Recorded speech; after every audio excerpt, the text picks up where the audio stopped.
चलिए बच्चे हम लोग स्टार्ट करते हैं। यहाँ पर क्लास 10th का हमारे पास टॉपिक है ह्यूमन बेसिकली ह्यूमन एक्सक्रीशन, जो हम लोग टॉपिक पढ़ने वाले। चैप्टर का नाम है लाइफ प्रोसेस और उसके अंदर हम लोग पढ़ेंगे यहाँ पर एक्सक्रीशन। तो देखिए बेसिकली एक्सक्रीशन हमारे पास यहाँ पर होता क्या है। अगर हम लोग यहाँ पर एक्सक्रीशन के बारे में आप लोगों से बात करते हैं बच्चों, तो जब एक्सक्रीशन का मतलब होता है basically removal of waste material from the body में से किसी भी तरीके के वेस्ट मटेरियल का रिमूव होना हमारे पास एक्सक्रीशन कहलाता है। 10th क्लास में सीबीएसई बोर्ड के अंदर हमारे पास जो एक्सक्रीशन की बात की गई है वो सिर्फ यूरिनेशन के रिस्पेक्ट से बात की गई है। अदरवाइज एक्सक्रीशन का मतलब होता है यहाँ पर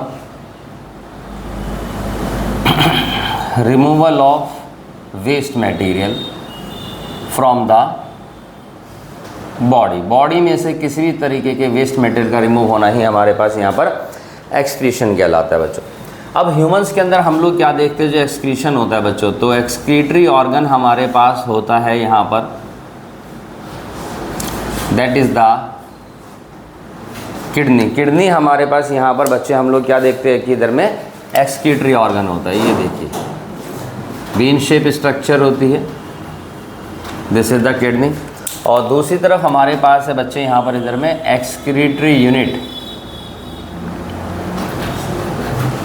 अब एक्सक्रीटरी यूनिट क्या होती है, एक्सक्रीटरी जो यूनिट होती है वो होती है हमारे पास इधर में नेफ्रॉन। तो एक्सक्रीटरी ऑर्गन किडनी है और एक्सक्रीटरी जो यूनिट है बच्चे वो हमारे पास इधर में नेफ्रॉन है। अब हम लोग क्या देखते हैं कि नॉर्मली जो वेस्ट होता है बेसिकली वो सारा का सारा आपका नाइट्रोजनस वेस्ट होता है। जो भी चीज़ें हम लोग इनटेक करते हैं, गैशन होता है, उसमें से जो भी एसेंशियल चीज़ होती है वो यूटिलाइज हो जाती है, एब्जॉर्ब हो जाती है, और जो बाकी चीज़ें बचती है उसका जो फिल्ट्रेशन होता है तो वो सारा का सारा नाइट्रोजनस वेस्ट होता है। और ये जो नाइट्रोजनस वेस्ट होता है हमारी बॉडी के अंदर हम लोग क्या देखते हैं, देखिए किस किस फॉर्म में होता है। किसी के अंदर नाइट्रोजनस वेस्ट निकलता है अमोनिया की फॉर्म में, किसी के अंदर यूरिक एसिड की फॉर्म में, और किसी ऑर्गेनिजम्स के अंदर यूरिया की फॉर्म में। तो जिन ऑर्गेनिजम्स के अंदर बेसिकली अमोनिया निकलता है in the form of waste, वो ऑर्गेनिजम्स हमारे पास कहलाते हैं बच्चे अमोनोटैलिक। जिनके अंदर यूरिक एसिड निकलता है वो कहलाते हैं यूरिकोटैलिक, और जिनके अंदर यूरिया निकलता है वो हमारे पास कहलाते हैं यूरियोटैलिक।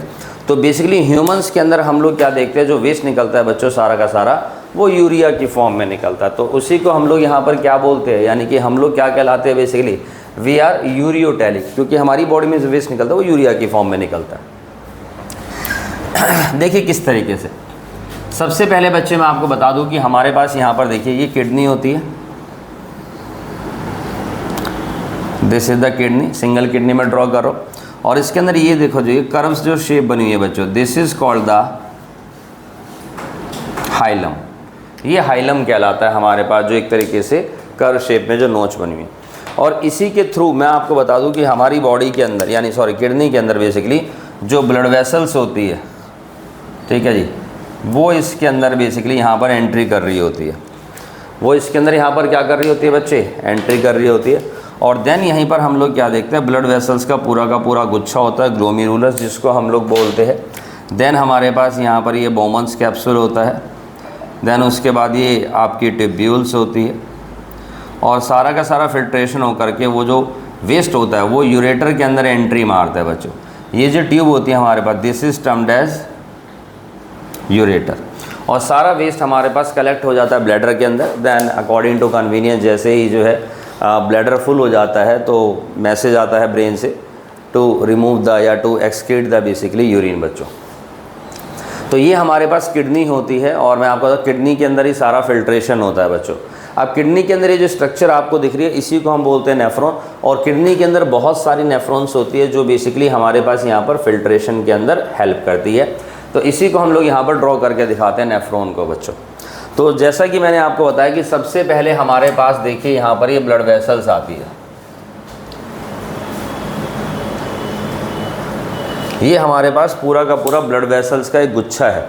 तो जो ब्लड वेसल्स आ रही होती है ब्लड को लेकर के बच्चों, तो उसको ही हम लोग बोलते हैं, देखो किडनी का दूसरा नाम होता है रीनल, ठीक है जी। और यहाँ पर जो ब्लड लेकर के आ रही होती है वो होती है रीनल आर्टरी। हार्ट के केस में आप लोगों ने पढ़ा होगा कि वेन्स का काम है ब्लड को लेकर के आना और आर्टरी का काम है ब्लड को लेकर के जाने का। बट यहाँ पर हम लोग क्या देखते हैं कि पूरी बॉडी में आर्टरी का काम होता है ब्लड को लेकर के आना बेसिकली। तो आर्टरी क्या करती है बच्चों, कैरी ब्लड, और यहाँ पर ये देखिए ब्लड वेसल्स का जो पूरा का पूरा जो गुच्छा है, this is called the glomerulus. और देन उसके बाद हम लोग क्या देखते हैं कि there is a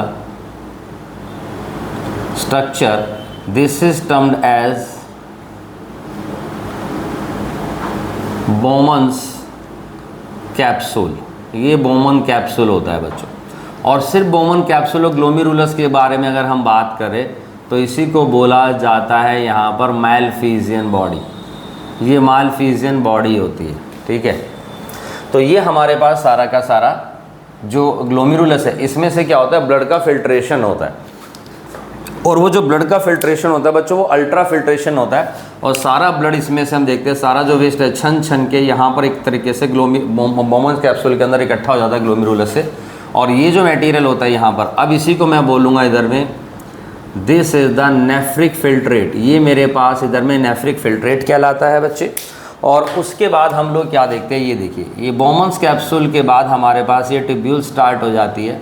so there is अ, सबसे पहले हमारे पास यहाँ पर एक हाईली कॉइल्ड ट्यूब्स होती है थोड़ी सी। This section is termed as PCT।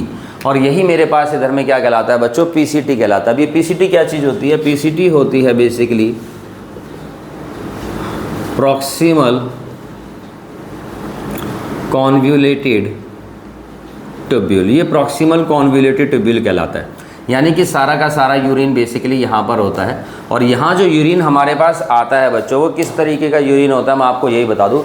यहाँ जो यूरिन आता है वो बेसिकली हमारे पास डाइल्यूट यूरिन होता है, यानी जिसके अंदर बहुत ज़्यादा क्या होता है, वाटर प्रेजेंट होता है। तो वो यूरिन हमारे पास बच्चे यहाँ पर डाइल्यूट यूरिन होता है ना। उस यूरिन को निकालने के लिए तो बहुत ज़्यादा पानी हमारे को चाहिए होता है।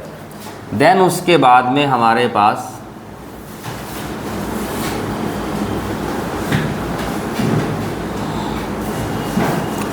ये हमारे पास स्ट्रक्चर होती है बच्चों, this is called the Henle's loop. ये हमारे पास इधर में हैनलीज लूप कहलाती है बच्चों। तो आप देखेंगे इसकी जो शेप है वो हेयर पिन जैसी शेप है। जो हेयर पिन होती है लेडीज़ वगैरह जूड़ा वगैरह बांधने के लिए उसको अटैच करती है ना, जो आर्टिफिशियल जूड़ा होता है बांधने के लिए बालों में, तो पिन नहीं आती, वो हेयर पिन जैसी होती है, वो ब्लैक वाली जो होती है थोड़ी सी, तो बिल्कुल वैसी शेप होती है बच्चों। तो इसी को हम लोग यहाँ पर बोलते हैं हैनलीज लूप कहलाती है। ये स्ट्रक्चर है हैनलीज लूप। तो ये वाली यहाँ पर हम देखते हैं कि जितना भी फिल्ट्रेट होता है, देखो नेफ्रिक फिल्ट्रेट, वो सारा यहाँ पर आ रहा है हमारे पास यूरिन जो होता है, और वो इस तरीके से यहाँ पर नीचे जा रहा होता है, ठीक है जी। तो यहाँ पर हमारे पास क्या बच्चों, दिस इज द डिसेंडिंग। तो ये हमारे पास देखते हैं, this is the thick descending limb of Henle's loop. Henle's loop की ये थिक डिसेंडिंग लिम्ब है। और ये हमारे पास कहलाती है बच्चों, this is the thin descending limb of Henle's loop. ये हमारे पास थिन डिसेंडिंग लिम्ब है बच्चों, किस चीज़ की, हैनलीज लूप की। उसके बाद सारा का सारा जो फिल्ट्रेट है हमारे पास, यानी जो यूरिन है, वो यहाँ से आगे जा रहा है। अच्छा, ये जो हमारे पास नेफ्रॉन है, देखो ये कहाँ पर बेसिकली प्रेजेंट है बच्चों, किडनी के अंदर प्रेजेंट है, जैसा कि आपको दिख रहा है।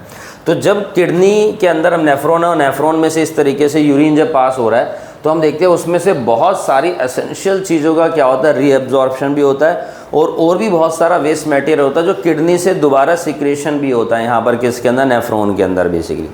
क्योंकि जो वेस्ट निकलता है वो वेस्ट क्या निकलता है, in the form of ions होते हैं, आपके कुछ सॉल्ट्स होते हैं, ठीक है, एक्सेस अमाउंट का जो वाटर होता है, और आपका यूरिया होता है, ये सारी चीज़ें यहाँ से निकलती है।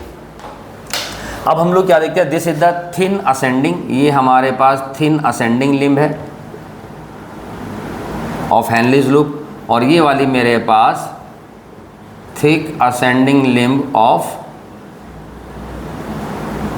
हैनलीज लूप है बच्चों।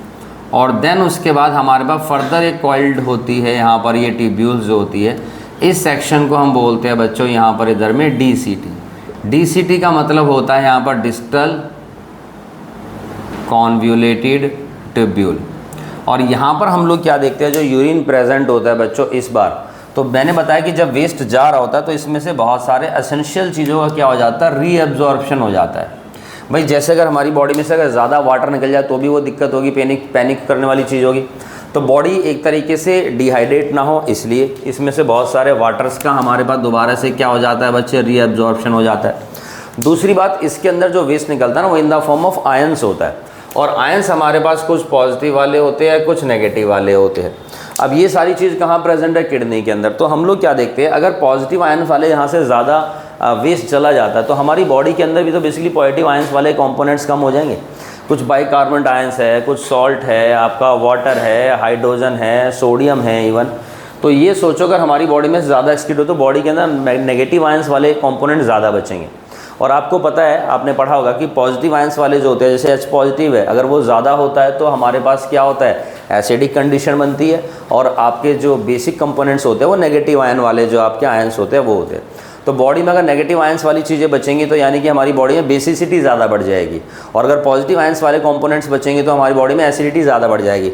तो ये दोनों तरफ मेंटेन रहे हमारी बॉडी के अंदर, एसिड और बेस दोनों मुद्दे मेंटेन रहे, इसको बोलते हैं बफर सॉल्यूशन, बफर मेंटेनेंस। और इसके लिए ही मैंने बताया कि बहुत सारे मटेरियल्स का अगर रीअब्जॉर्प्शन हो रहा है तो बहुत सारे मटेरियल्स का सीक्रेशन भी होता है, ठीक है, ताकि दोनों तरफ किडनी के अंदर भी और आपका यहाँ पर नेफ्रॉन के अंदर भी जो नेगेटिव और पॉजिटिव आयंस वाला जो वेस्ट होता है उनका अमाउंट जो लगभग बराबर रहे, इक्विलिब्रियम रहे हमारे पास। तो DCT के अंदर जो बेसिकली इस समय यूरिन होता है बच्चों, वो कैसा यूरिन होता है, कंसनट्रेटेड यूरिन। कंसनट्रेटेड यूरिन का मतलब है लगभग प्योर यूरिन, क्योंकि हम इसमें से वाटर तो रीअब्जॉर्ब भी कर लेंगे जो हमारे लिए ज़रूरी है बच्चों। और उसके बाद ये DCT हमारे पास कनेक्ट हो जाती है बच्चों, यहाँ पर देखिए किसके अंदर, कलेक्टिंग डक्ट के अंदर। ये जो होती है हमारे पास, this is called the collecting duct. तो इधर एक नेफ्रॉन, इधर दूसरा नेफ्रॉन, इधर ये वाला नेफ्रॉन, इधर बहुत सारे नेफ्रॉन जो होते हैं इस कलेक्टिंग डक्ट के अंदर आते हैं। और फिर ये जो कलेक्टिंग डक्ट होती है बच्चों, ये सारी कहाँ ओपन होती है हमारे पास, इधर में यूरेटर के अंदर ओपन हो जाती है। और यूरेटर से सारा का सारा जो यूरिन जाता है वो कहाँ जाता है हमारे पास, देन ब्लैडर में चला जाता है बच्चों। तो ये हमारे पास इधर में बेसिकली ब्लैडर होता है। और ब्लैडर के अंदर मैं एक चीज़ और बता दूं कि बेसिकली जब यूरेटर की एंट्री होती है तो साइड से होती है, इधर से ये दूसरा यूरेटर और इधर से एक यूरेटर हमारे पास ये वाला बच्चों। क्यों, अगर ऊपर से अगर यूरेटर की एंट्री इसमें होगी तो अगर मान लीजिए ब्लैडर फुल हो जाता है समटाइम्स, और अगर मान लीजिए यूरिनेशन आप नहीं करवाते हैं तो बैक फ्लो हो सकता है यूरिन का, और वो सारा कैसा मटेरियल होगा, वो सारा वेस्ट होगा, तो उसकी वजह से दिक्कत हो सकती है, इन्फेक्शन लेवल बॉडी का बढ़ सकता है। अगर यूरिन आप पास नहीं करते तो बॉडी के अंदर क्या होता है, सारा वेस्ट होता है, बॉडी का एक इन्फेक्शन लेवल का बायो लेवल इंटर होता है, रेफरेंस होता है, बायो रेफरेंस होता है। जैसे आप कई बार टेस्टिंग करवाते लिखा नहीं आता कि हीमोग्लोबिन इतने अमाउंट में, ये चीज़ इतने अमाउंट में, तो हमारी बॉडी के अंदर इन्फेक्शन का भी एक लेवल होता है, बायो रेफरेंस लेवल होता है बच्चों। तो अगर वो 1.5 या 2 से ज़्यादा हो जाता है तो दिक्कत वाली बात हो जाती है। तो इसीलिए यूरिन जब भी आता है पास करना चाहिए, और इसीलिए ब्लैडर के अंदर वो साइड से एंट्री कर रहा होता है बेसिकली। तो हमारे पास एक तो चीज़ ये हो गई। दूसरी तरफ मैंने आपको बताया कि एक और हमारे पास यहाँ पर ब्रांच होती है जिसको हम लोग यहाँ पर क्या बोलते हैं, रीनल वेन बच्चों। This is called the renal vein. तो वो भी यहीं पर कनेक्ट है। जो सारा फिल्ट्रेशन हो गया वो तो हो गया, उसके बाद जो बचा हुआ मटेरियल है वो सारा का सारा वापस जाएगा रीनल वेन के थ्रू बॉडी के अंदर। सारे ब्लड का फिल्ट्रेशन होता है, तो बेसिकली नेफ्रिक फिल्ट्रेट ही तो यहाँ पर आया, ब्लड तो बच गया, वो वापस जाता है किसके थ्रू, रीनल वेन के थ्रू। और इसी रीनल वेन की हम लोग क्या देखते हैं कि एक ब्रांच यहाँ पर आती है, और वो इस तरीके से बच्चे यहाँ पर हमारे पास ओवरलैप होती है किसके ऊपर, यहाँ पर हेनलीज लूप के ऊपर जो है, तो वो ओवरलैप होती है बेसिकली। और उसी को हम लोग यहाँ पर इधर में बोल देते हैं वासा रेक्टा। तो यही बेसिकली मैंने बताया बहुत सारे मटेरियल्स का रीअब्जॉर्प्शन, आयंस का, वाटर्स का, सॉल्ट का दोबारा से टेक करते हैं। और इसमें जो फिल्ट्रेशन मतलब जो फ्लो होता है वो अपोजिट डायरेक्शन में होता है। देखिए यूरिन जा रहा है ऐसे, और जितना भी हमने एसेंशियल चीज़ें वो इसमें से रीअब्जॉर्ब करके दोबारा से ऊपर की तरफ जाता है। तो एक तरीके से अपोजिट फ्लो होता है। तो इसी को हम बोलते हैं, जब अपोजिट फ्लो होता है basically there is a opposite flow of material किस किस के अंदर, किडनी ट्यूब्यूल्स के अंदर और वासा रेक्टा के अंदर। So this is termed as the counter current mechanism, यही हमारे पास काउंटर करंट मैकेनिज्म कहलाता है। और बाकी हमारे पास बच्चों ये डायग्राम है, ये डायग्राम किस चीज़ का, this is termed as the nephron, neuron मत लिख देना, ठीक है, न्यूरॉन अलग चीज़ होती है, ये हमारे पास क्या कहलाता है बच्चे, नेफ्रॉन कहलाता है। तो इस तरह की बहुत सारी हमारे पास नेफ्रॉन्स होती है जो किडनी के अंदर प्रेजेंट होती है, और वो सारी कनेक्ट होती है कहाँ पर बच्चों, वेस्ट को इकट्ठा करके सारा का सारा मटेरियल यूरेटर में आता है, देन ब्लैडर में आता है, और देन वो एक्सक्रीट हो जाता है हमारे पास बच्चे। So this is about the nephron, ये हमारे पास इधर में नेफ्रॉन की बात है। बाकी इसके अंदर अब किस तरीके से चीज़ें होती है मैं दोबारा से आपको एक बार बता देता हूँ कि किन किन प्रोसेसेस में हमारे पास यहाँ पर ये सारी चीज़ें होती है।